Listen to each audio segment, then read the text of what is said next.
Alright, I do believe we are all set to go here. Just give myself a last audio check.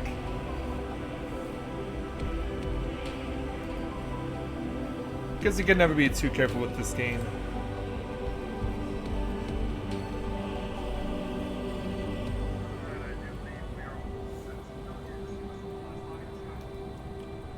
Everything sounds good to me.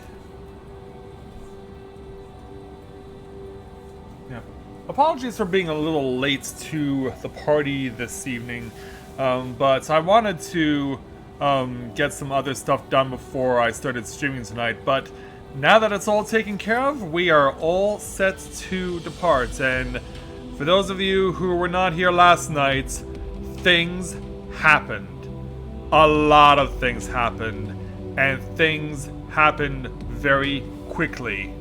And the guy standing behind, or rather next to, the Warrior of Light can let you know that things got very real, and the stuff emanating from that giant crevice behind us are the last remnants of Fandaniel's actions.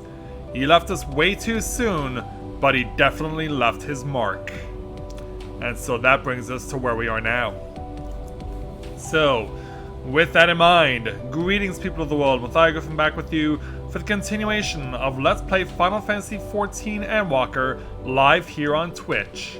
So, with having successfully defeated both Fandaniel and Zodiark, that means we now have to move on to whatever's next. So, time for Rika to get back to business by speaking with the Watcher. And yeah, the Watcher here who was painstakingly trying to maintain the force field that was protecting Zodiark. Yeah, it got shattered by Fandaniel, and now that's what's left. So, sorry Watcher, but you're out of a job, unfortunately.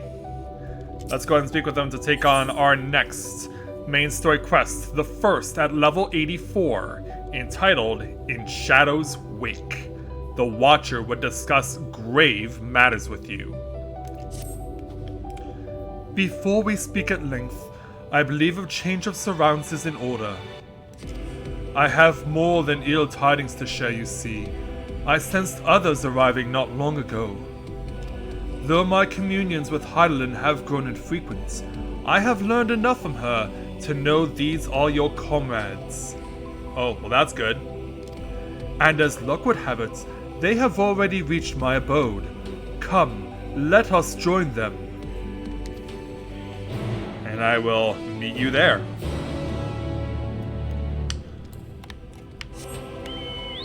Off we go. Yeah, thankfully it's not that far of a trek. So we'll get back up to the entrance to the Watcher's Palace and we'll see how many of our people showed up. As I'm getting stuck on getting trapped on moon rocks. So we'll go all the way around and then we'll get to where we need to go.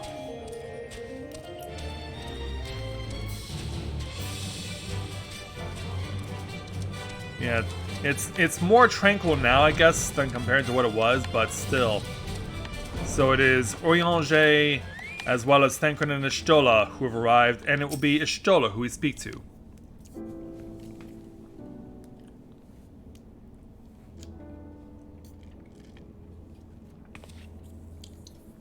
Thank goodness you are unharmed. We did what we could to subdue the temple before making our way here. Not without casualties, unfortunately. Some few detonated explosives, killing themselves and others. Bombs strapped to their chests or something? The contingent's healers have had their hands full tending to the injured and enthralled when we took our leave. Shouldn't you still be down there, then? Lest you wonder, Mistress Carl hath also been delivered unto their care. Serving as a conduit for Highland's power hath taken its toll, but she will recover in due course. As for Afnan and Alice, they insisted on remaining in Garlemald while we three rushed to your aid. It appears, however, that matters here have already come to a conclusion. Oh, did they ever. On the bright side, you don't have to worry about Fandaniel anymore, but let me introduce you to my new friend. But what manner of conclusion, if I may ask? And is this the ally whom Hydaelyn bade you seek out?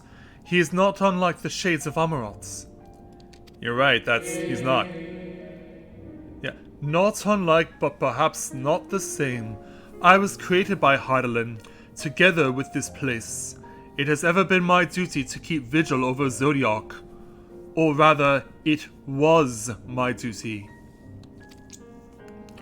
Yeah, we got news to tell ya. A lot of news. Yeah, as we're chilling out here in the inside out room.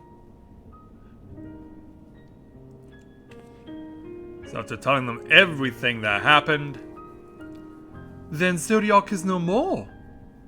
Well, that's what we're hoping. But yeah, you never know, he might make a comeback.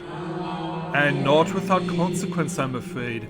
For now the delicate weave of the star, preserved by his presence, will begin to unravel. If you mean to avert the final days, then you shall have need of... Oh, he won't even get to say it. He's losing his power. Are you alright?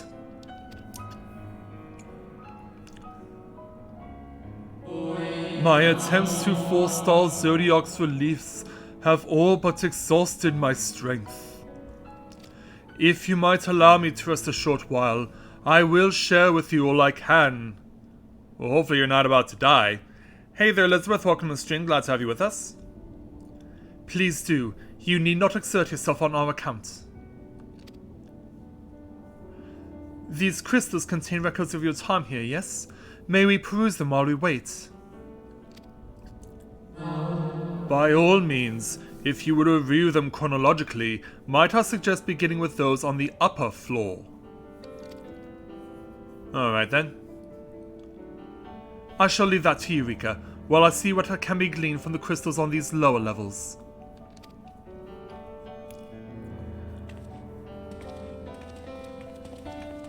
Alright, so yeah, it's time to check out all of Riley's memories.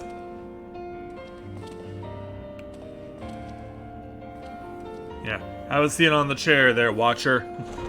Yeah, you've been standing for a long time. And I mean a long time. Alright, up we go. We go up the multiple ramps that get us to where we need to go. We'll go past Thancred. We'll go past Oriange. And not sure where Stola ended up, but yeah, apparently we're gonna check out the big crystal first.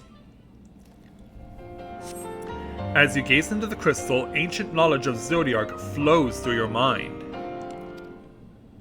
Daily summary, no abnormalities detected, and it just keeps repeating like that. Until now. These appear to be records of a long, lonely vigil on the moon, dating back to the beginning of Zodiac's imprisonment.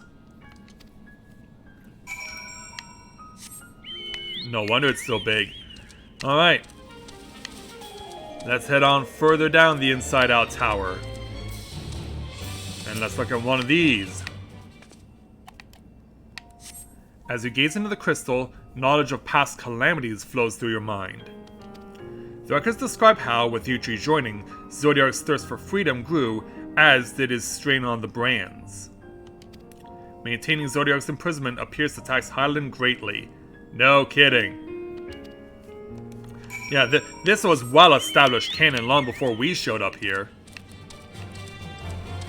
Now this warmly glowing crystal. Knowledge of past rejoinings flows through your mind. The records describe the Watcher's efforts to prepare in the event Zodiac broke free from his prison. The records go on to describe maintenance carried out regularly with the Loporets, in quotes, though it is not clear who or what they are. But I guess we'll find out soon enough, won't we? Now down to the lower tiers. Interact with this crystal. Record of an unexpected visitor flows through your mind.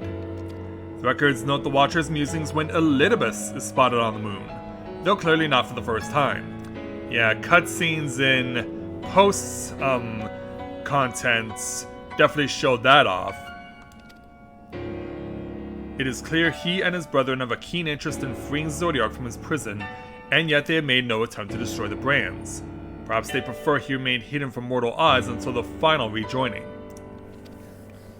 Perhaps they realize we would never dare bring harm to Zodiac so long as he remains imprisoned.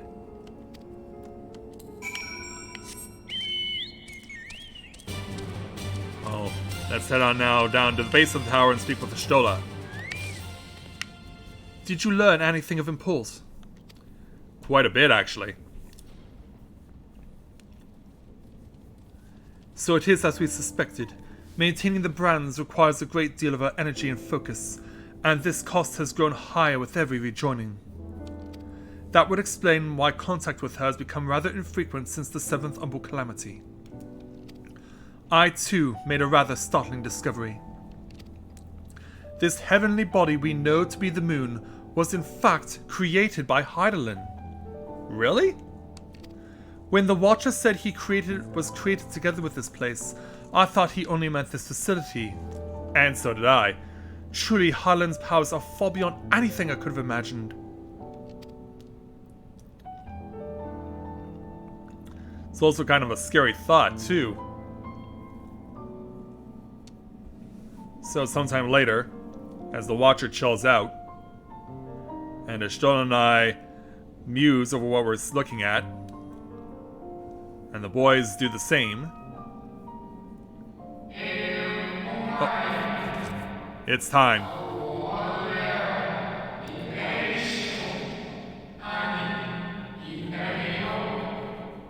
I thank you for affording me this short reprieve. Yeah, time to go find out, from you everything that you have to say and what all you know.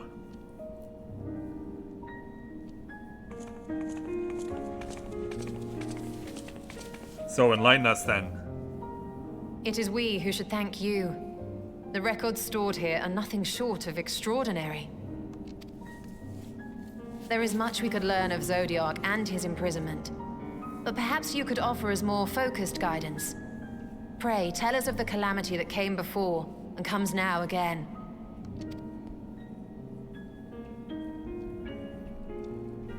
Let's hear it. Time for a flash over to here.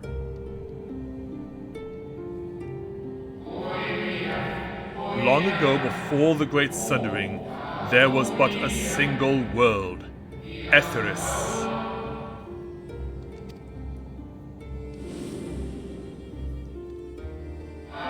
One day, from within the earth, a terrible cry issued forth, affecting a profound change in all manner of life. We were not exempt. Our creation magics ran rampant, giving shape and form to thoughts of hopelessness and despair.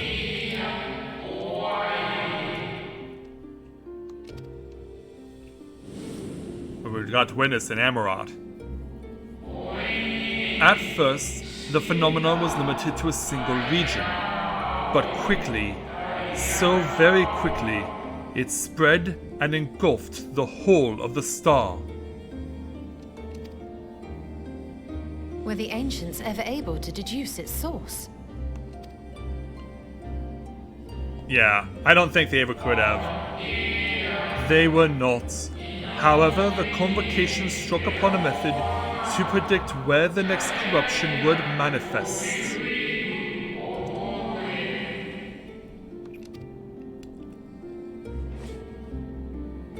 Do you have information on that for us here? Oh, we get to look at the globe that's not quite a globe. Or maybe it kind of is. Yeah, it's gonna turn it on. So I guess the tags are supposed to represent the various spots.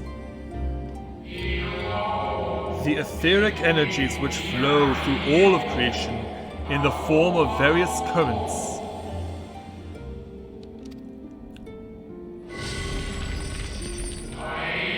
The currents which course through the land and seas.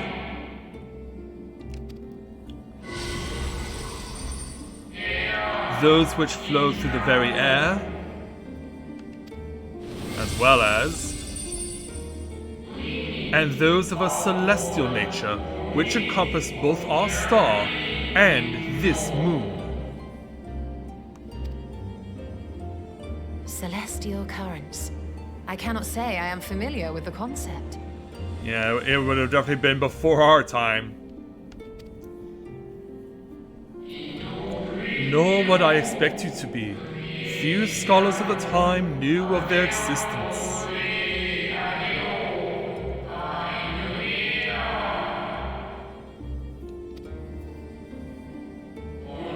Their invaluable knowledge helped us to better understand the nature of the calamity.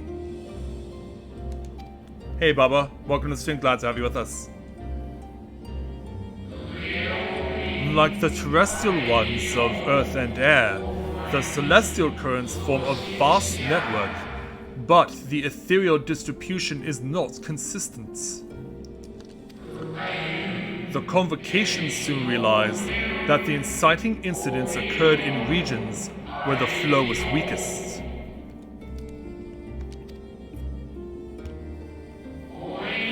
Correlation without clear cause, ultimately.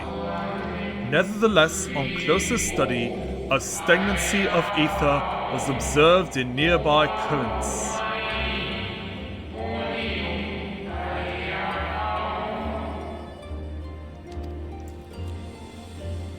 And so they sought a means to harness the forces of darkness, of activity and growth. Thus was Zodiac conceived. No less a power than a god's could set right the laws of nature and quicken the flow of ether within the star.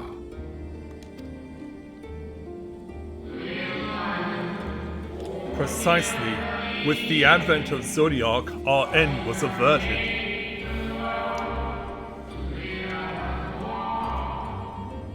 And yet,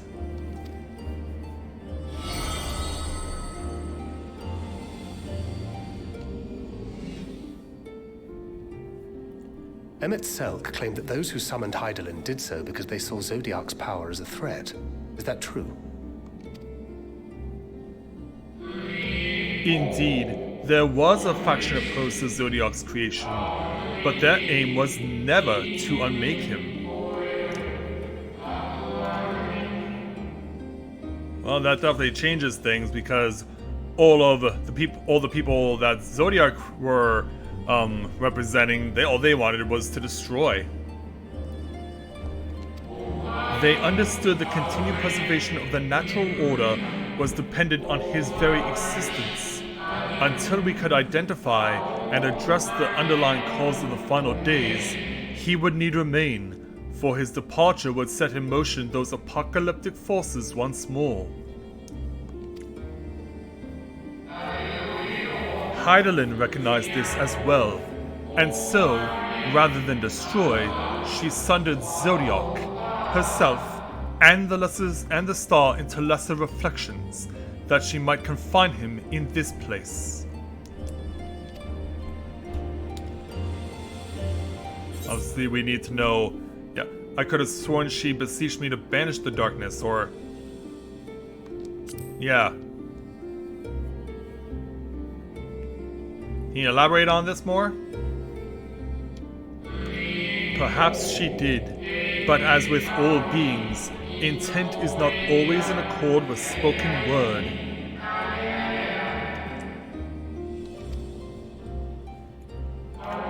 Hydaelyn and Zodiac are both constructs of man, approximations of perfection limited by our own imperfections.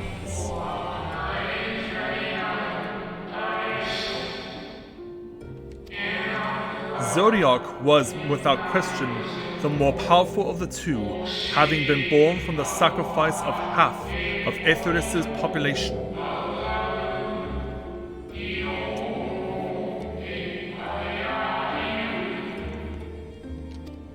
And as for Hydaelyn, thus was it necessary for Hydaelyn to commit herself wholly to his defeat.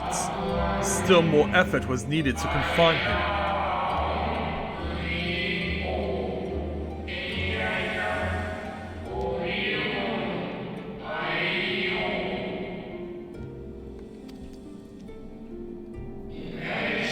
maintaining the brand taxed her greatly.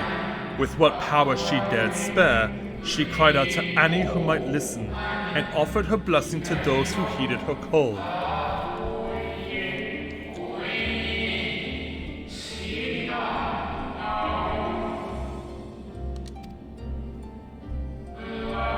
Though it was likely within her power to do so, I believe she did not wish to speak of Ethris and her history.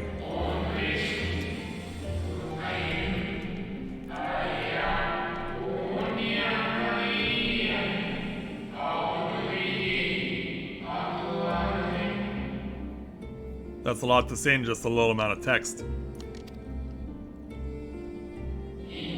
Like Zodiac, Heidelind's purpose is a reflection of her creators. They wish to look to the future and not linger in a prison of the past.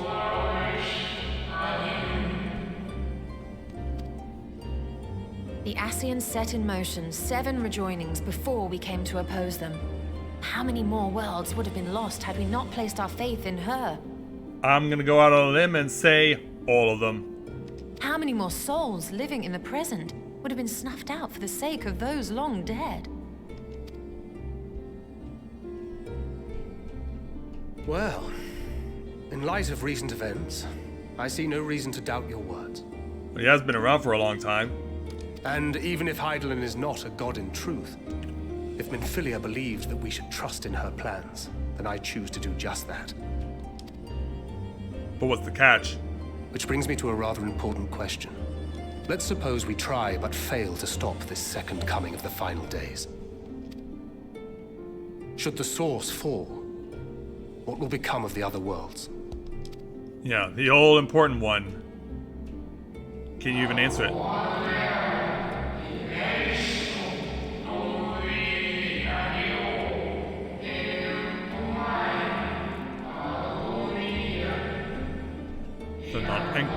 The nomenclature is more fitting than you know. Bring ruin to the source, and its reflections will share in its fates.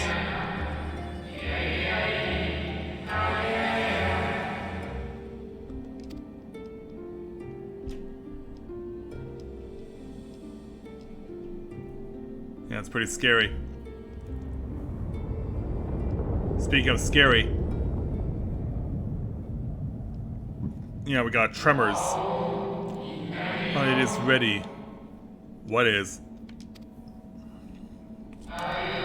This way, if you would be so kind.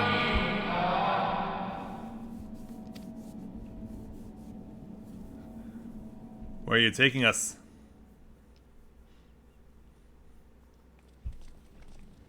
Out to the balcony again. Yeah, let's have a look. Oh, we have some new lights. A beautiful sight, is it not?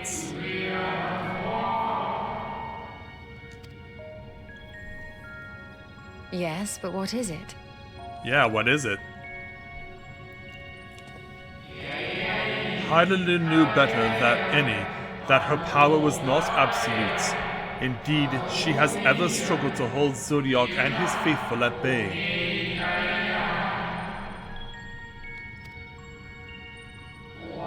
She feared the worst, and so made preparations.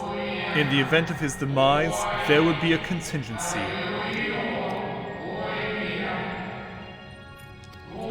This moon is more than a prison. It is a vessel capable of bearing the people of Ethris to safe harbor.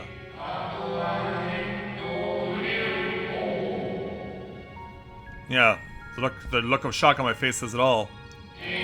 You need not go far to find its pilots. In fact, I should be happy to take you to them. And fulfill my final duty as Watcher in the Dark.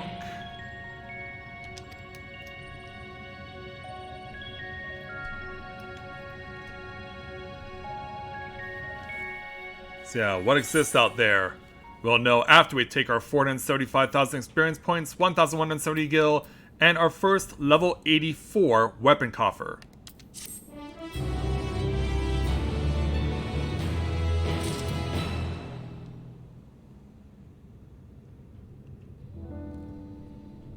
So yeah, that was a lot to take in, wasn't it? Yeah, the Watcher mentioned having one final duty to perform, so let's go ahead and have him fulfill it. Let's speak with the Watcher again to take on the next level 84 main story quest entitled Helping Hands. At long last, the Watcher is ready to fulfill his final duty. The time is come for you to be on your way. The crater at the heart of Mare Lamentorum, where Zodiac was imprisoned, is not so easily traversed, however. Let us call upon Argos, the familiar whom you met earlier. Oh, more dog riding? He should have no trouble bearing you across.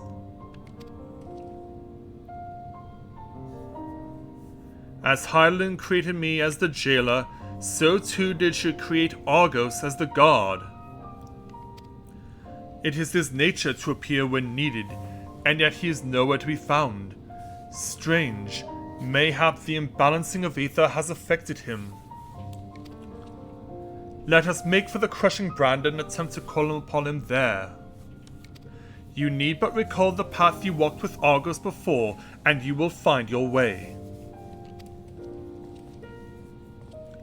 If he labors in service to Hydaelyn's plan, I see no reason not to do as he suggests. Shall we make for this crushing brand, then? Sure.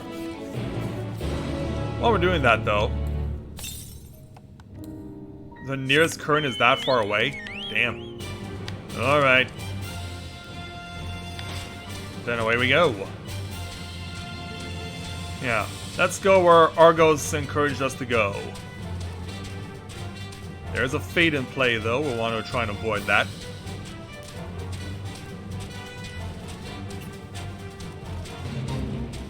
Oh, but that's not all. Yeah, you obviously missed what happened last night, because a lot of stuff did happen.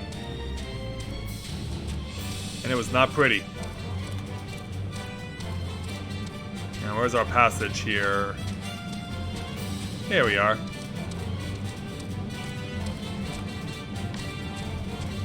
As we weave our way through what was Zodiac's prison. Now it's just basically a pool of lava. And around the corner, and we'll make our way back through the fancy tunnel. Back through the green moon cheese. And also the fancy purple mushrooms, too. Yeah, who's up for moon pizza?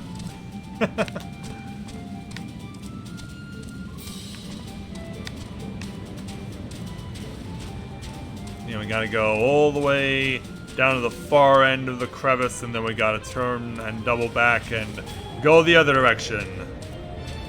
It's a long, arduous trek to get to where we need to go, but we gotta get it done. Can I climb from here? Yes I can.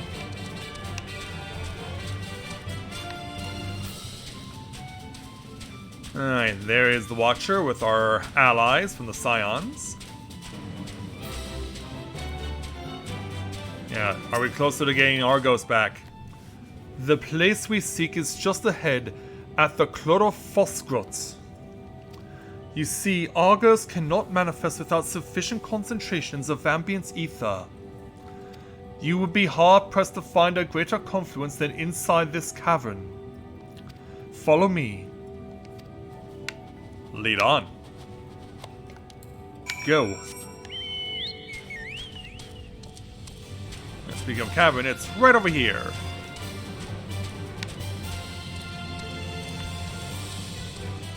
And now we are running into 83 enemies. That sounds incredibly creepy. Yeah, looks like I'll have to fight some of them off. Here was my Chocobo. Yeah, come on, Chocobo. I want to test myself against this thing. Yeah, you think you're weeping. You'll be weeping a lot more when I'm done with you. Yeah, as the Watcher pays attention to my martial prowess. Yeah, you saw the Watcher's head bouncing up and down while I was making my jump attacks, right? I mean, that was pretty cool to see that happen, but yeah, we've gotten that done. Yes, he will do nicely. The lunar spongoi draw aether from the ground, which is then dispersed in the air. At present, however, the ambient energies are not quite sufficient for Argos to manifest. Might you be willing to spare some of your own to help the spongoi along? Use the lunar spongoi with ether. Yeah, let's see how we can go about doing that.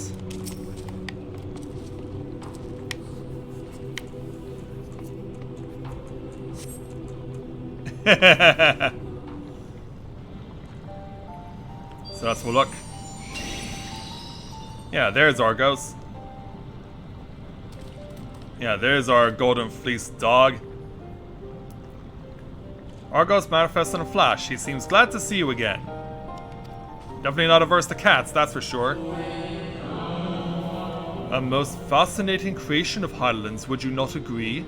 Should the need arise, he is even able to create reflections of himself on a whim. Though I assure you it was no reflection which accompanied you earlier to the brand. No, Argos was quite eager to be at your side then, as he is now it seems. I cannot recall when last he showed such an affinity for anyone. Indeed, I thought him more likely to shy away from you and your companions. Perhaps it was more than a sense of duty that compelled him to aid you before.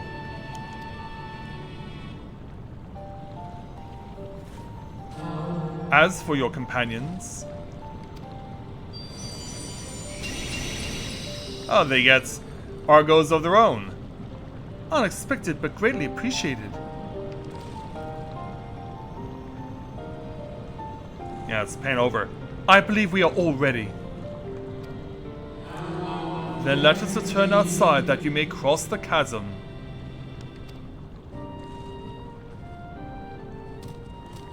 Yeah, lead on.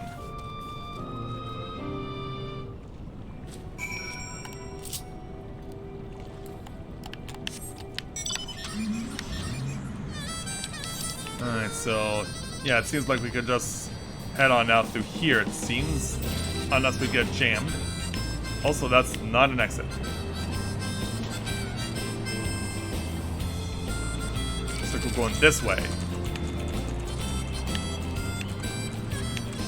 Yeah, we'll find a way out of here somehow. Ugh. Also, that lunar cheese is bubbling.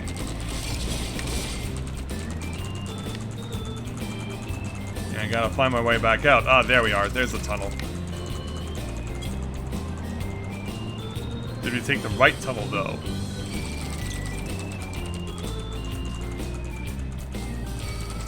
Alright, heading on out. Yep, it looks like we did. Alright, emerging out of the cave. So, for those of you who are wondering what's gonna happen tomorrow, we are streaming tomorrow, of course, but tomorrow we'll be starting proceedings by beginning with this year's edition of the Starlight Celebration, Final Fantasy XIV's take on Christmas, because it launches tomorrow, so that is what we'll be beginning with before we return to main story, as well as any other content. Alright, sir. Your destination is the structure there across the Cradle of Darkness. But climb onto Argos' back, and he will take care of the rest. Once you arrive, it should not take long to find the ship's crew. The facility is designed to rouse them from their slumber in the event of Zodiac's destruction. Heed their counsel. Together, you may guide the star and its people to a kinder fate. This is where we part ways, but know that I shall ever be watching and praying for your success. Thank you so much for all your help there, Watcher. Alright, Ishtola. Our allies' assurances notwithstanding, we can be certain what awaits us on the other side, so perhaps it would be best if we did not go all in at once.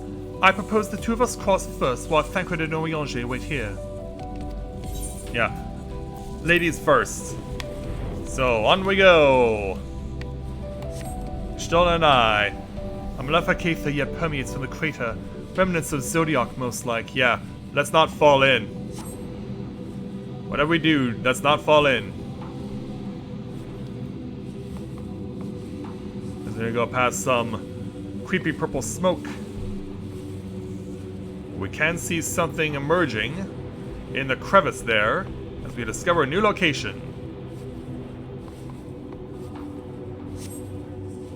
Yeah, we got this giant door that we're approaching.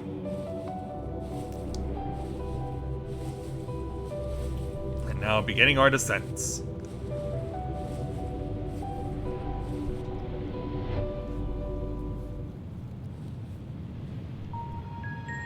Alright, time for the two cat ladies to go on inside and see what's in here. This structure is enormous. That is hardly surprising given the size of the average Amaral team. Oh, they're the boys. Apologies for the wait. Right then, let us head inside and... Oh? Oh, what? What? The Argos came too? Oh, but they all have to go. Meaning we're on our own now. Most intriguing. A means by which he conserveth energy, mayhap? Well, I certainly wouldn't want him to blink out of existence on our account, helpful as he's been. Yeah. Thank you, Argos, or we'll take things from here, or stay here where it's safe, alright? Yeah, who knows what's beyond those doors? If Argos is to remain without, let us not keep him waiting over long. Good idea. And so in we go.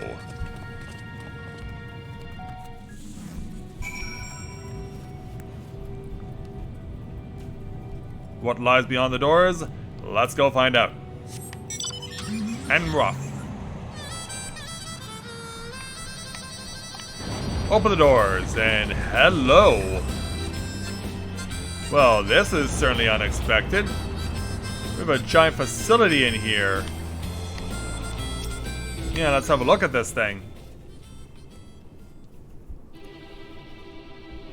There is an aetheryte down there. But how do we get to it? And who or what is here?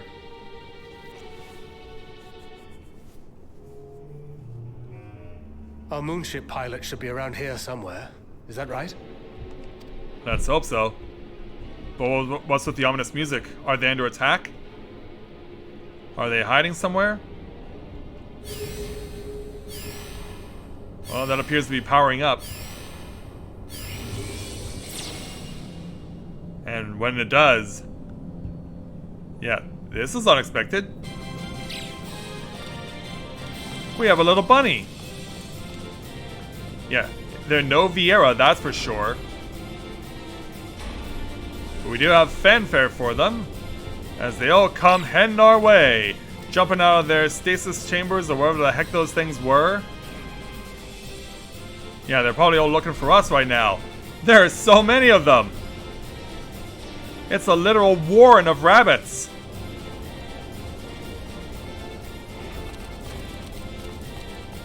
Yeah, they all stand at attention like this, except for one who's kind of half asleep still. And who might all of you be? There are so many of you. Looks like this one's their leader. Look lively, everyone! I know. This 1243rd inspection is a mite ahead of schedule, but it is of the utmost importance, for Zodiac, alas, is no more. Yeah, also 1243rd. As of now, our mighty moon has a new purpose, to bear the people of Etheris to safety. Our time has come, my friends! Yeah, look how happy they all are. We must be swifter than swift. There is much to do before our guests arrive. You mean us? I expect your workstations to be immaculate. And don't forget to relay our signal to Aetheris. Questions? Yes? No? Maybe so? No? Then hop to it! Yeah, hop to it, all of you. Literally. You are rabbits after all. Yeah, the look of shock on her face is it all. 'Tis a rather curious crew she hath chosen. Their endearing forms intended to ease the passengers' hearts, perhaps. Maybe. Perhaps.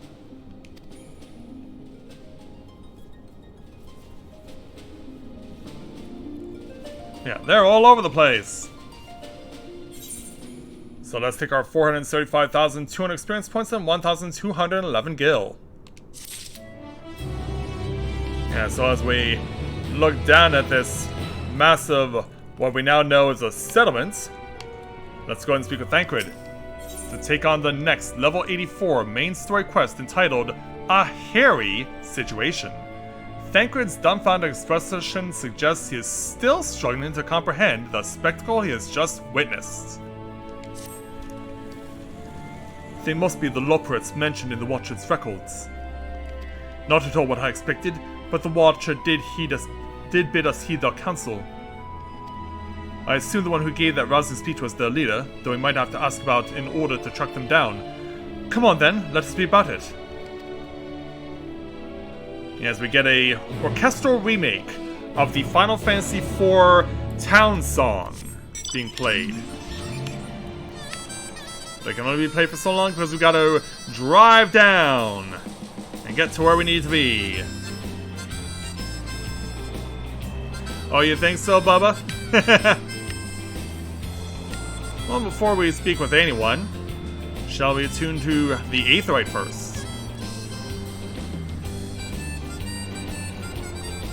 Yeah, let's make our way on over here in the tomb. Yeah, don't worry there, leader. We'll be with you in a moment. Do we call you the chief or something, or what do we call you? We'll know soon enough. But this person's name could be a hint, because a similar naming scheme is also used in Final Fantasy IV. So let's speak with the Chipper Loporit here. Hum hum hum. The leader of the crew? Not me, I'm afraid. Singing Way's the name. I'm in charge of the construction and maintenance of the atmospheric circulation system. Only the crispest, cleanest air for the people of Aetheris, and that's a promise. But can you take me to your leader? That'll be a no. So I'll have to look around for you for a while. Also, I need to get over to where that Aether current is. Might as well take it while we are in the neighborhood. And the only way I can get to it is by throwing myself off the top. Alright, and go. First Aether current to be found here on the moon. Alright, I'm satisfied, let's go.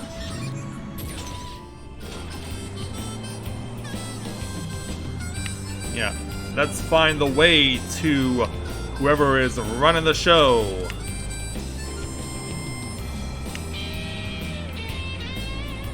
Yeah, they are all over the place. So over here to this dozing Loporit. Probably the one we saw earlier on in the cutscene. Leader? No? Sleeping ways. My job is... Perhaps I'd better ask. You mean you don't even know? Yeah, what do you mean you don't know? Anyway, onward.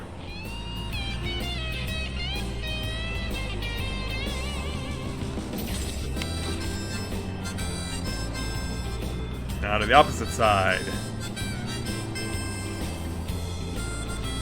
And on up and over to the next house to look for whoever the leader is of this place. I mean, one of you has to know the man in charge.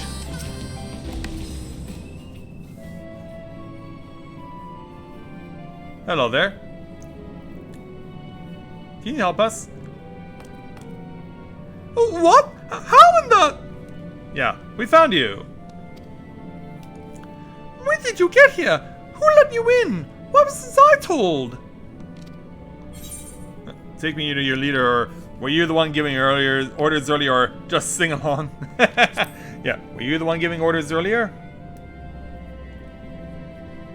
Me? Oh yes, of course. As the only one around here capable of doing anything properly, it falls to me to take charge of the others. Can you give us the proper introduction? Well, looks like you beat us here. Your friends, I take it. Is this all of them? Well, all of us who are here on the moon.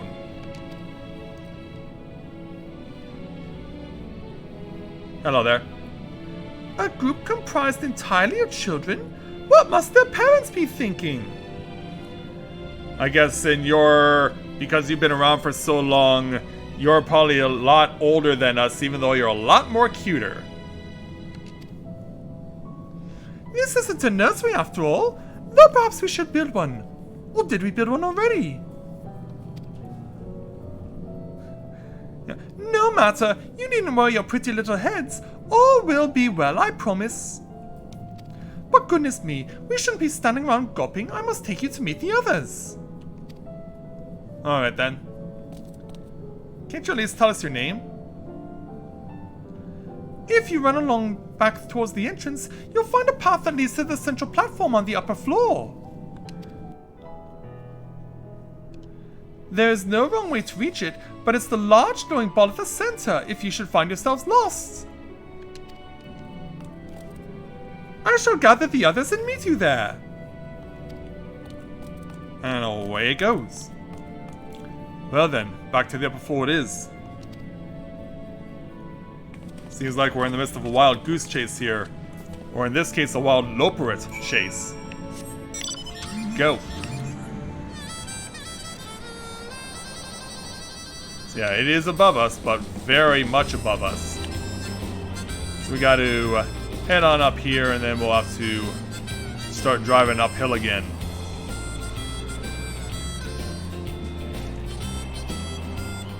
Also, that's a good point.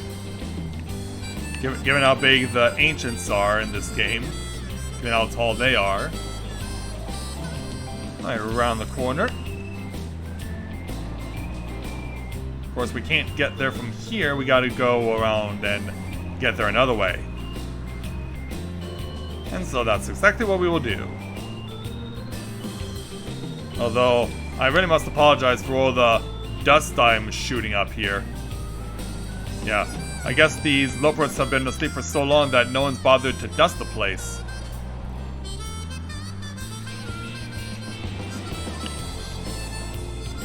But before long, we'll get to where we need to be and speak with the loperator in charge again.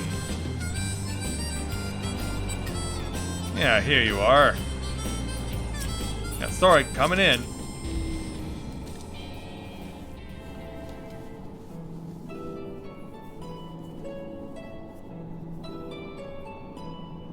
It could be. That's a good point. Right, of course. Introductions are in order. Ahem. Yes, please.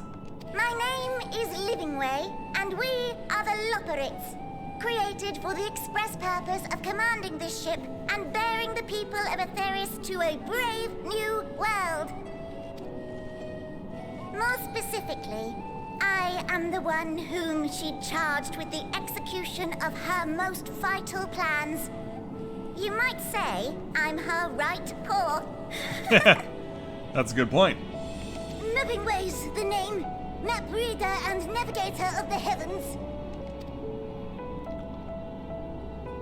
Well, it's nice to meet you both. Pleasure to meet you all, but I'm still trying to make sense of this. Confusion and bewilderment are completely understandable. Fear not, I shall walk you through it. Yes, please. The people of Aetheris, through no fault of your own, I'm sure, set in motion a series of events that, unfortunately, culminated in Zodiac's obliteration. Yeah, they're called the Asians. A Acutely aware of the imminent crisis, your parents sent you little ones on ahead while they began the necessary preparations. Yeah, you obviously don't know who our parents are. Yeah, we are all so confused. Still not following? No? Very well, I shall elaborate further. And so touch the fancy panel. And boom, we got this. An astrological chart.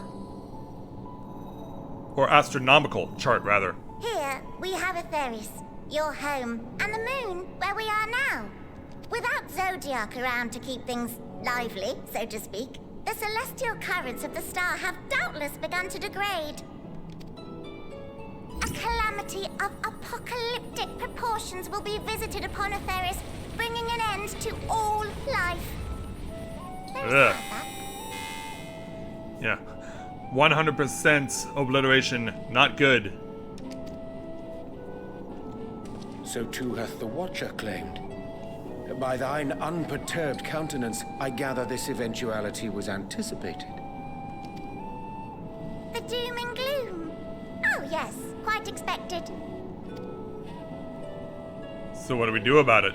Imagine, if you will, that Atheris is a delicious carrot that I've forgotten to eat and left out in the midday sun. Well, that's one analogy. The most earnest wishes or prayers will not stop it from rotting to the core.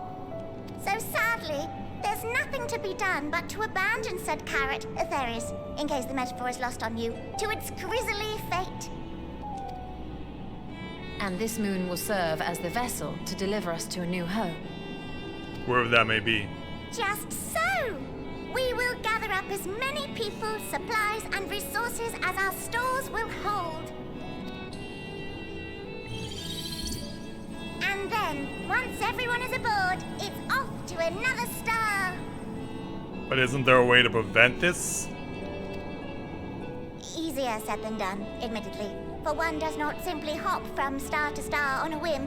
No, of course not. Which is precisely why we've spent countless years constructing the most propulsive of propulsion systems. We ought to make it to our destination in 2 shakes of a rabbit's tail. Or in layman's terms?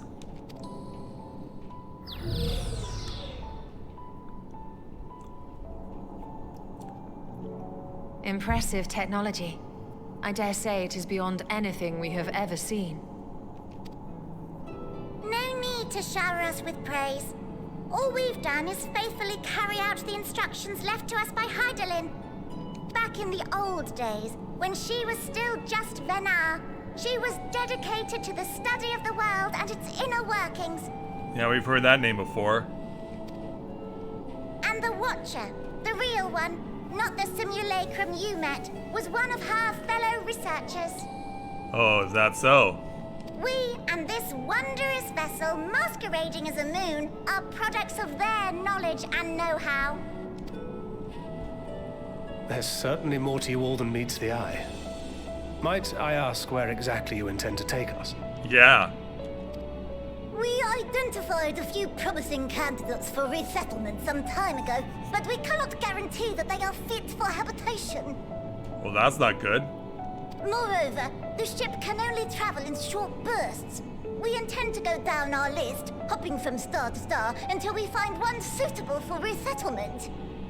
So we're basically just giving up on the Earth that we know? No need to worry, though. The vessel is being refurbished with accommodation for an extended stay as we speak. While we did have to rely upon outside help to determine what amenities were essential, I dare say we have risen to the challenge. Help? From who? Yeah. From you and yours! Who else?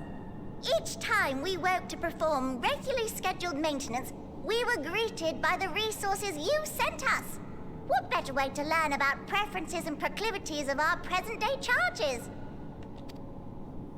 Ah, but you're still adorable little children.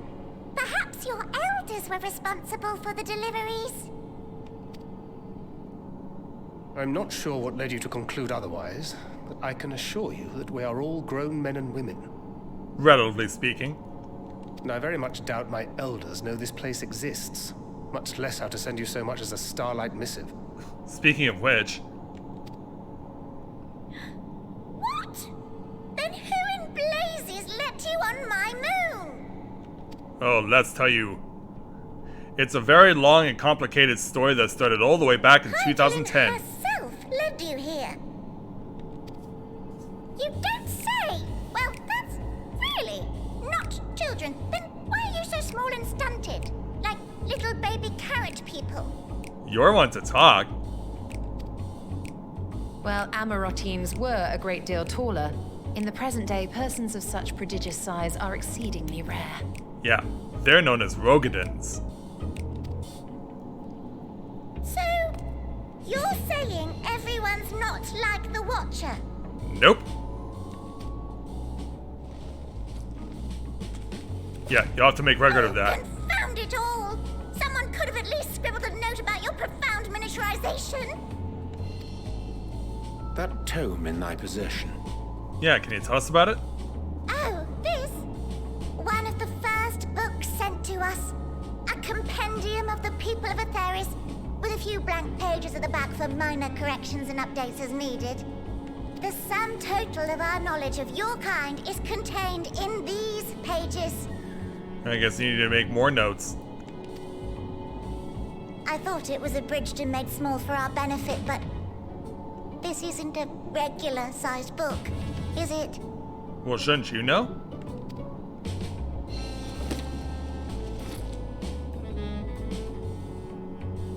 Yeah, we all just nod.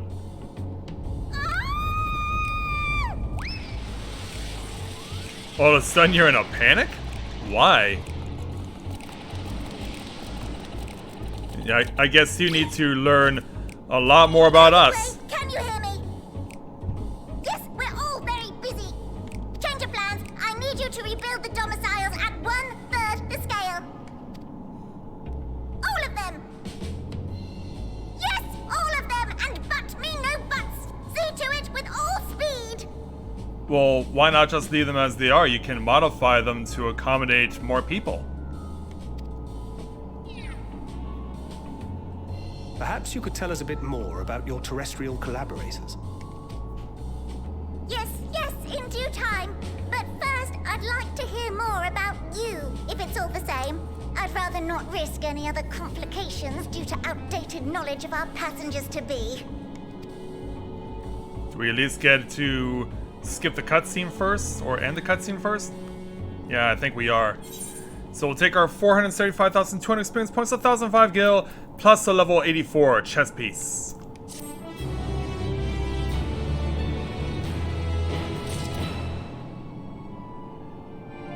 I guess that doesn't come up in conversation yet. Okay, I need to make a run to the washroom, and I will be right back.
Alright, I'm back.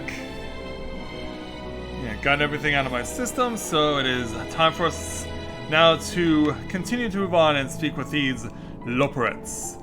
So let's go ahead and speak with Living Way to take on the next level 84 main story quest entitled A Taste of the Moon.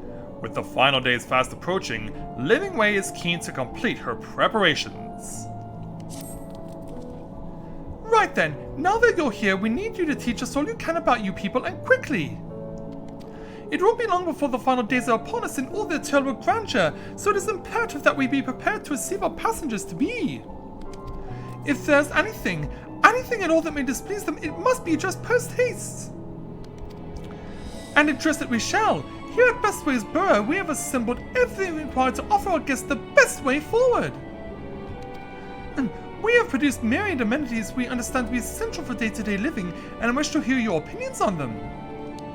I am sure you've all worked up an appetite, so why don't we start with foodstuffs? Meet me at the Keratorium, and we'll see about filling your bellies. Alright then. She does not want for enthusiasm. The notion of Ithris rotting to its core being a matter of course is rather concerning though. Nevertheless, let us take this opportunity to learn more of the Loporets and this vessel. Good idea. Away we go! Yeah, let's head on to the west. Yeah, this is gonna be somewhere around there. I believe I have to be on the top side for this. If I remember correctly from early access. But we'll find out soon enough. Let's drive on down, because yeah, there's a door right there. Or it looks like a door. Oh no, I may actually have to get off and go under. Can I go through? I can go through. Oof! Alright, where's that to go? Alright, on to the Keratorium, as they call it. Yeah, let's have a look. Yeah, this place is even brighter. Yeah, look at all these aetheryte crystals. Although I don't think they're actually used for the purpose of teleportation. However, there are enemies here. Which then begs the question, if this is supposed to be a habitat for humanity, then why do we have enemies around here? Yeah. You call yourself a supporter? Yeah, I highly doubt it. Meanwhile, Final Fantasy IV theme music for battles.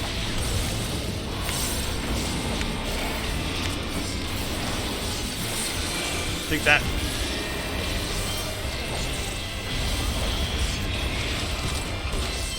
Yeah, put it right in there. Down it goes.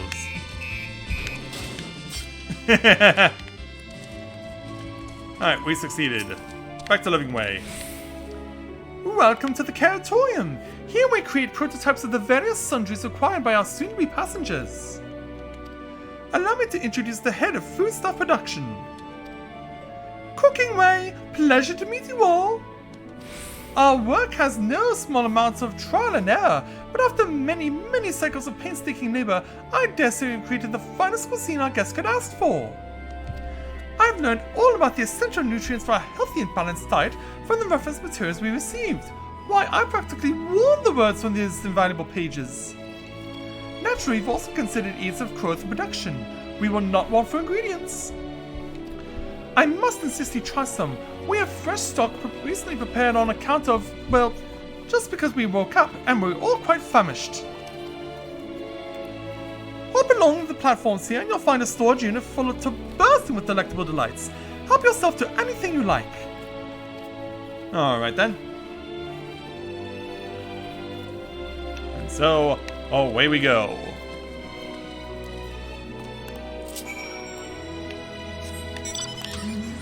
Let's go find something. Looks like we may be going up to there. Can I drive this thing up? I can.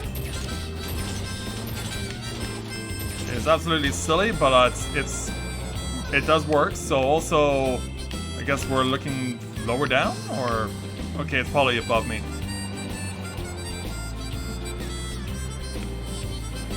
Alright, go. Yeah, let's do those bike trials. But in this case, we're doing them in a car.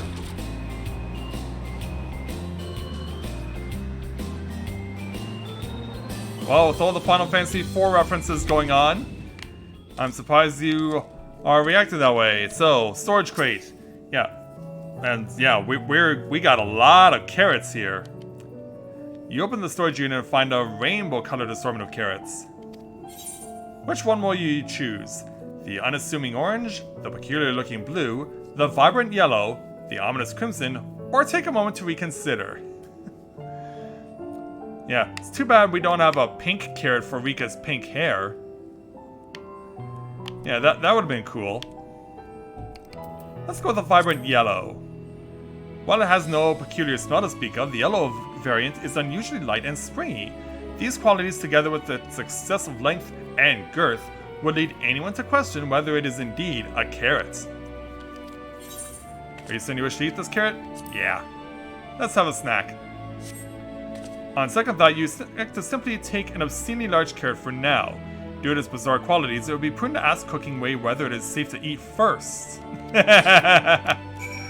Yeah, that's good. That's a good idea, Rika. Discussion is the better part of valor here.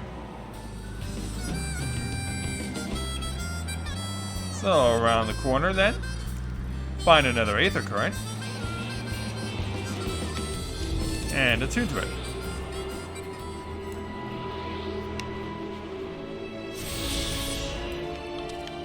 Alright, let's see if we can jump over and get back to Cooking Way. So, did any of our selections set your mouth to watering? This one. Ah, yes, a fine choice! One of my personal favorites, actually. Please take in, I'm eager to hear what you think. Eat the obscenely large carrot. Alright. With great trepidation, you take a bite out of the carrot. You snap off a piece of the carrot, enjoying its crunchy texture. Righteous confidence searches within you, a certainty that you are the center of the universe, that all creation is a story and you are the star, beloved and perfect and special, a god worthy of worship and prayer, or at the very least, a second roll of the dice to treat you poorly. Yeah, we now have this as a buff for 30 seconds. Let's speak with Cooking Way to complete the quest.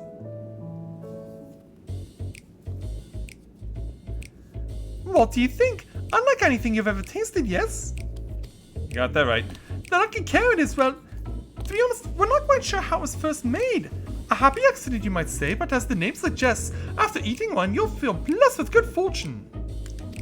We have plenty of other varieties too. Bleeding carrots to help improve blood flow, dream carrots to help us sleep. So you see, we have a carrot for every occasion. But can we rely on just simply carrots? These carrots are extraordinary, but what if I don't like carrots? Or I can certainly see demand for this in Charlian.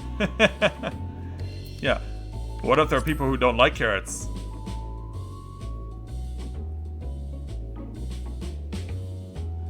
You don't like carrots? Oh, you must mean you don't like them served in this fashion. Worry not, we have pureed versions on hand if you haven't the time to chew. I take it you two had a wide assortment of carrots to choose from and not else? Yeah, that's right.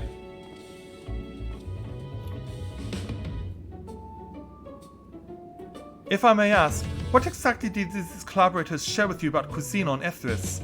Surely you are aware we have an abundance of dishes and foods you could emulate. Of course we are, but, well, it was only quite recently that we established contacts. How recently?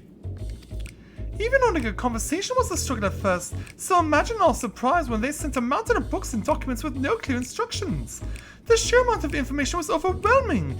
If it wasn't for that encyclopedia I found, we would have been at a loss where to begin. And so we decided, rather than divide our sources to prepare a variety of middling and potentially unsatisfying meals, it would be more efficient to devote our efforts to the production of a single perfect food. That's all well and good, but man cannot live on 1 carrots alone. Have you considered cooking them? Pardon the pun. You mean steaming, boiling, roasting, and the like? I suppose we could prepare the carrots in other ways. But our primary concern was efficiency, and what's more efficient than sinking your teeth into a carrot fresh from production? A rather strange approach to take for one named Cooking Way, isn't it? Well, technically speaking, Cooking Way isn't my given name. When first created, we were all named in the old tongue, you know, that otherwise impenetrable parlance the Watcher speaks. After we received a great tome of words, a dictionary that is, from our collaborators, we learned your language. Adverbs, gerunds, present continuous verb conjugations, just the basics. Then we found the terms related to our given tasks, and used them to form new names. Aren't they helpful? In a manner of speaking, no, not really, but it does explain a great deal. Wherefore didst thy kind deem such a change necessary? When the rest of your people arrive, we want to be certain they understand immediately what each of us does. You'll never be able to pronounce our original names anyway. Try me? I see. I hope our critiques, such as they are, were helpful to you. Though should you desire to preserve flora and fauna from Ethos as well, we'll be able to offer the passengers a more balanced diet. Until such a day, one I pray comes sooner than later, it would appear there is naught but carrots on the menu. De Viera will be proud. So we'll take our 435,200 experience points, 963 gil, and 2 jugs of purple carrot juice. Yeah, this is actually a step back in terms of food because this is item level 390 instead of being in the here and now. But we'll take it all the same. Yeah, as the 2 Loporits try and figure out how they're going to accommodate other people's dietary needs. Alright, let's speak with Living Way again to take on the next level 84 main story quest entitled Styled a Hero. Living Way is eager to show you more of the moon's wonders. I think we've had our fill of cares for now. Let's move on to other necessities, shall we? Our clothing production is sure to impress. This way! Clothing, huh? Yeah, I guess you don't have menders on board. And speaking of bunnies, we have one. Also, that supporter has bunny ears. Yeah, that's weird. Yeah, go Male Viera, you lead that thing away. Yeah, how can it be a supporter if it's fighting against us? I don't get it. That's so bizarre. Anyway, let's maneuver our way around to the various places where things are growing. And hey, it worked because we added to the map.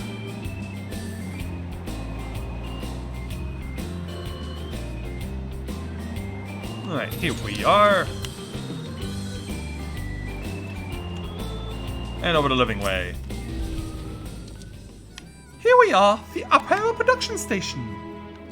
We've chosen to employ more traditional methods for the task. Creation magics. Let's hope you're better at using them than the Ascians were. Heidelin in her infinite wisdom blessed us with a self-same affinity for magic her people possess.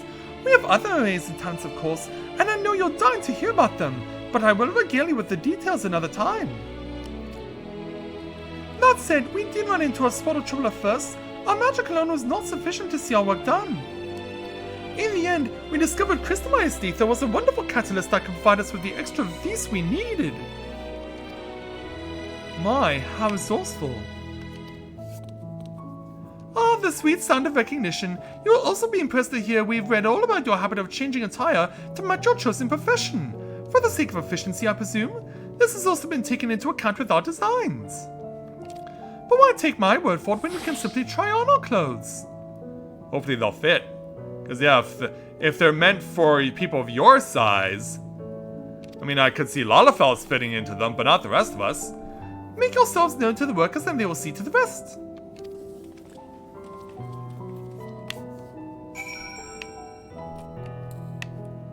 Alright, so we gotta go over here.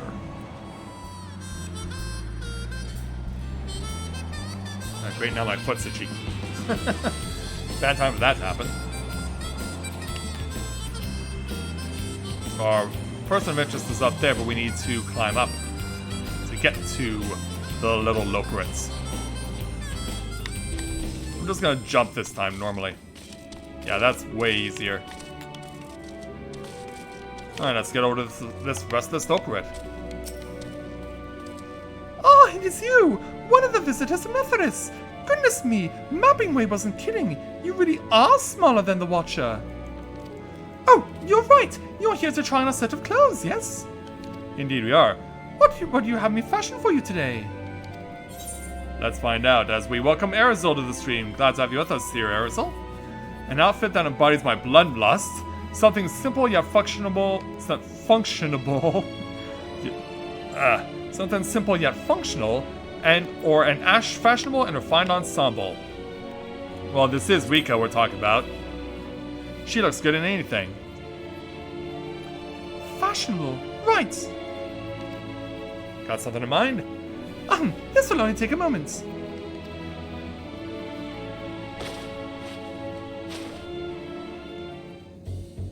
And so sometime later. I guess we got stuck with a robe and mismatched gloves. There we are, all finished. A perfect fit if I do say so myself. I'll be honest, I know nothing of fashion, let alone fashion on Etheris, but I wager no one down there has ever worn anything like this fine ensemble. Perhaps you can start a new trend. But look how disappointed we are. Would you look at that? Speechless. And though I thought you may not like it. Oh, she definitely doesn't. If you want to try something else, why not speak with my fellow artisans? I'm sure they'd be happy to oblige. You must continue wearing these garments in order to progress. You will change back to your normal garments if you move too far away. Look to your map for the garment's change of area effect. Speak with the rest of the Sloper to restore or prolong the garment change.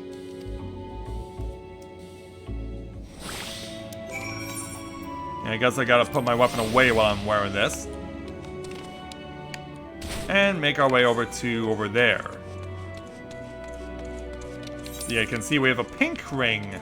Or in this case, a pink block. Yeah, it's not a pink ring, it's a pink block. Fortunately, my stats do not change while I'm dressed like this. Also, is there something... Oh! Yeah, there is something on my face. Yeah, I'm creeping people out here.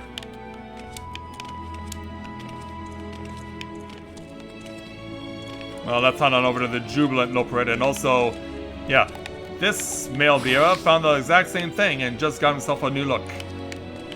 Well, let's speak with you. Ah, no one said you'd be coming. How can I help you? You wish to try my clothes? Really? Of course, it would be my honor. Did you have anything in mind? Kind of thinking with a little more flair. I'm looking for clothes with an altogether different design or surprise me. Something different than this. I think I can handle that. Let's see. And so, wow, did we all pick the same thing? This should do. Or does the look not matter, regardless of what choice you make? I'm sadder still. Some of my best work yet. You're a strange one, aren't you? Honestly, I wasn't sure what to do when you didn't ask for anything specific. I take my work seriously, however, and I never want to disappoint. That ensemble is a blend of concepts from myriad professions, all-purpose attire for the modern woman of Etheris. And I'm so sad. I was worried how the concept would turn out when put to the proof, but it looks stunning on you. Won't you go and show Living Way? I'm sure she's eager to see what we've come up with. And of course we have to continue to wear this look.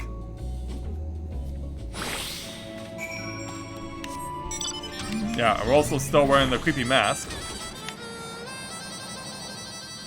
Yeah, I guess we have a thing for creepy masks.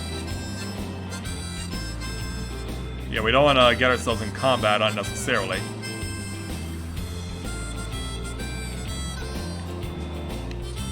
it looks like we gotta get up there. Or you'll be just right down here. That works too. My, don't we look splendid? The result of much trial and error, but I know quality work when I see it. Shh, you needn't speak. I can see your adoration for the moon, and we Loporits in your eyes. No doubt your friends feel the same having sampled our creations. Yeah, it's all relative though. So, sometime later, here come the rest of us. Yeah, the shock says it all. And do we all have to wear the same mask? Sorry to have kept you waiting. They insisted we sample all of their concepts ere we returned. Verily, 'tis an ensemble most becoming. Well, maybe for you. But what's with the neon green long gloves there, Oriange? Yeah, you can't see it on my face, but... in fact, I don't think we can see it on any of our faces. Yeah, that says it all. I think it's past time we return these clothes. Agreed. But Ashtola, if I can have the robe you're wearing, I'd greatly appreciate it.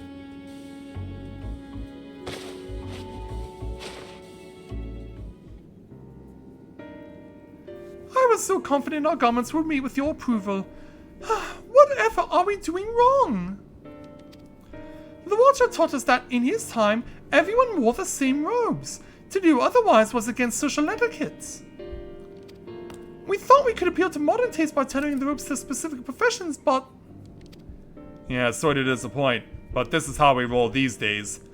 Please, you mustn't be so hard on yourself.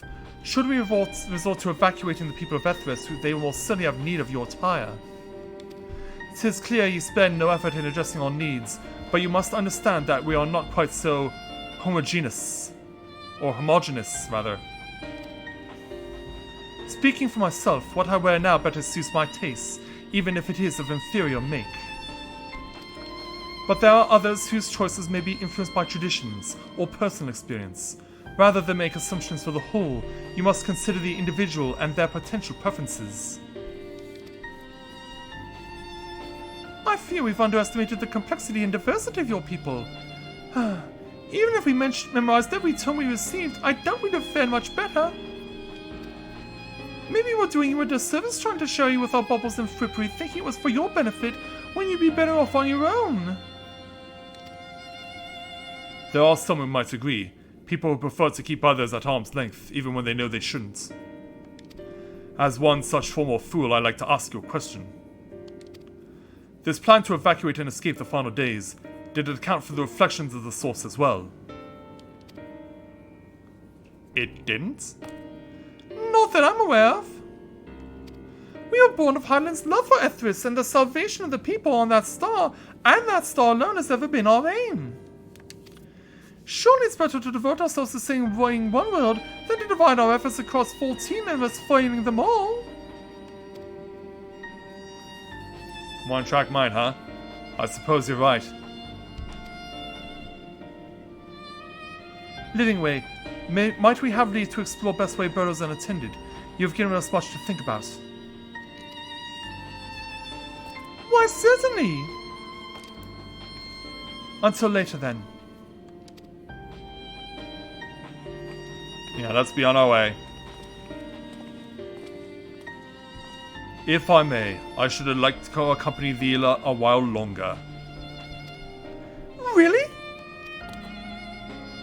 I mean, you're more than welcome to. There was actually something I wish to speak with you about. Let's be off then, shall we? Away those two go. Yeah, I'm all on my lonesome. Oh, we did notice someone hiding over there. Yeah, are you scared of us or something? Let's hope that's not the case.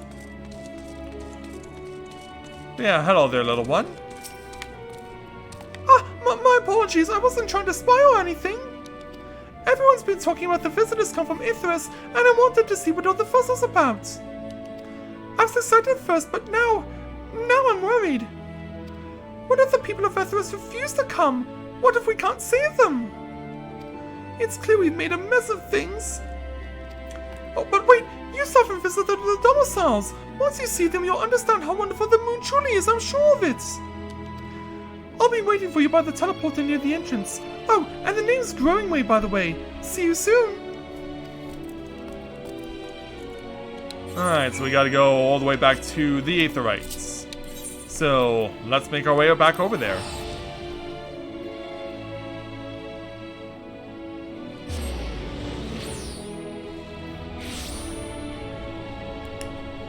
Alright, let's go meet up.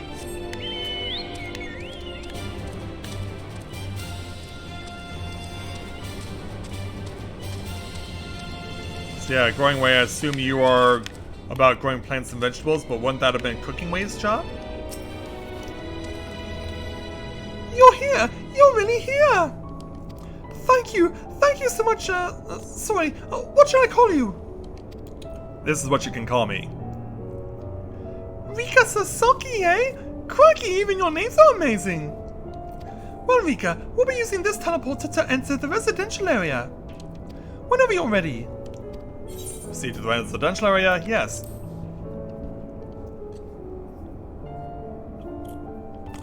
And so, get the panel glowing. In the teleporter. Oh, also, you have a much more masculine voice than I was expecting. All set.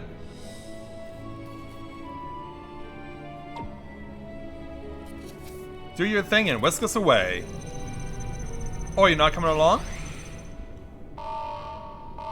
Or maybe we can't go anywhere? System error, system error. Huh? Access to living quarters restricted due to reconstruction. Then where is it? Oh no! Also, the teleporter did work while you didn't have any clue. But where did we warp to, exactly? A private audience, as thou didst request, for reasons I know not. Yeah, we inadvertently eavesdropped on Oriange.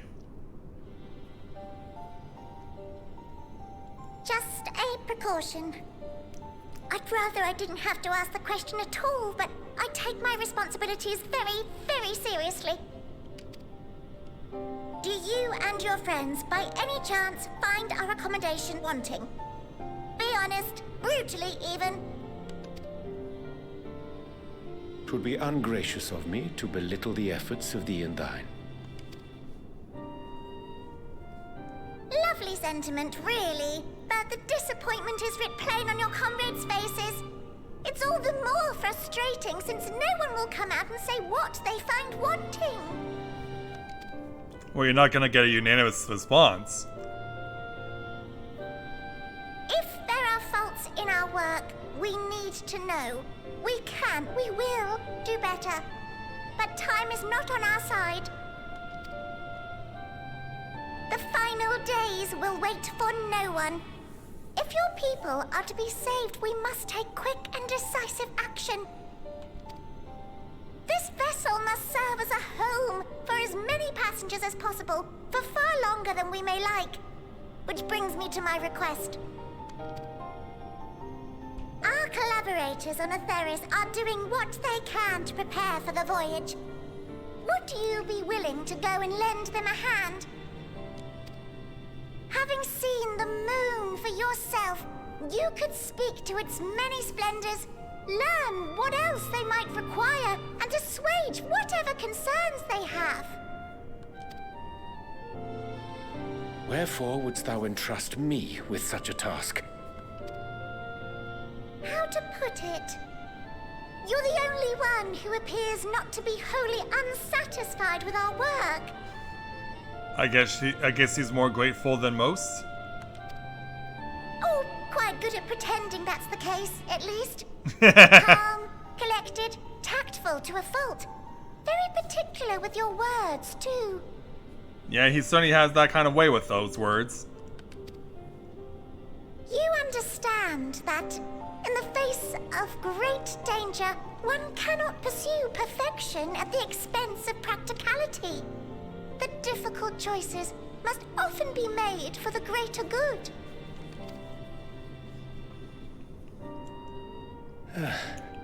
And so fate doth conspire to set my feet upon this path once more. As in doing stuff behind people's backs? Come again? He's had to conspire with people. Idle musings. 'Tis no trifle, thou dost ask. Yet full well do I understand the urgency and necessity.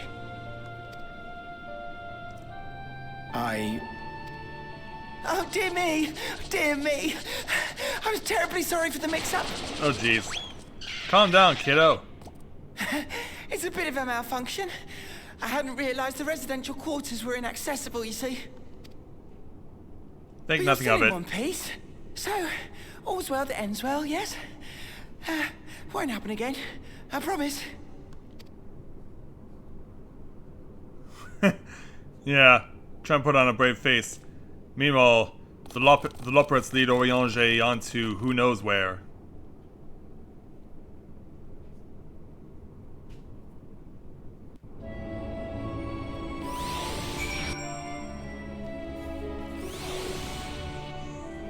And so we have to officially complete this quest by speaking with Growing Way.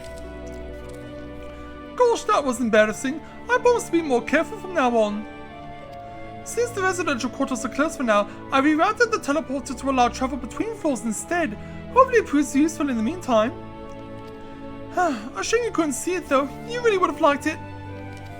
I'll bet I would have, but for now, we'll take the experience, 1,335 gil, plus a level 84 chest, or not chest. We are taking level 84 chest, but there's pants attached to it.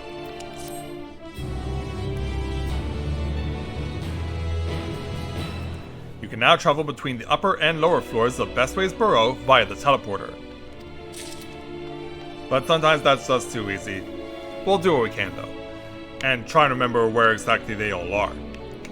Anyway, let's speak with Growing Way again, to take on the next level 84 main story quest entitled All's Veil That Ends Veil. Growing Way is keen to put his recent mishap behind him. It may not seem like it, but we've been planning for this for far longer than I care to admit. Each time we woke up, we'd have long discussions about how to save as many of you as we can. Felt like everyone had an opinion on this or that. But the one thing we all agreed upon was that the people of Etheris wouldn't take action to save themselves until it was far too late. That's why I was trying to make the moon a vibrant magical place they'd get hop at the chance to visit, rather than waiting for the flames of oblivion to get them off of their tails and force them to accept our invitation. The residential quarters may not be up to the necessary standards just yet, but there are plenty of other places worth seeing. You've already had a look around the Keratorium, but wait until you see what's waiting for you at the east end of the burrow. Follow me! Alright. Let's go ahead and be on our way. Yeah, sure, we'll use the teleporter this time. Instead of throwing ourselves off the top. And side quests are now available.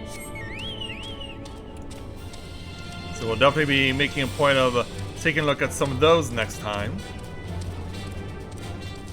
So we are now at that particular milestone, so definitely look forward to seeing how we can help out the various Loperets. The door is opening for me right away and we aren't even close to it. And then it's closing again. Good, you're here. Through this door is Greatest Ends Veil. It was named as such because it's the veil to end all veils, the most beautiful forest you'll ever see. But we're on the moon. We understand the people of Etheris enjoy taking leisurely walks through natural spaces and the like, so I'm sure you'll enjoy it. How about we start with a nice stroll to the fountain? This way. Alright. So, let's head on over. There's a reason I wanted to switch over to the car, which I discovered in early access you guys are going to find to be a hoot. So now we arrive in Endsvale area. See more ways going around. Yeah, this is what the definition is of a forest. And if this forest wasn't weird enough,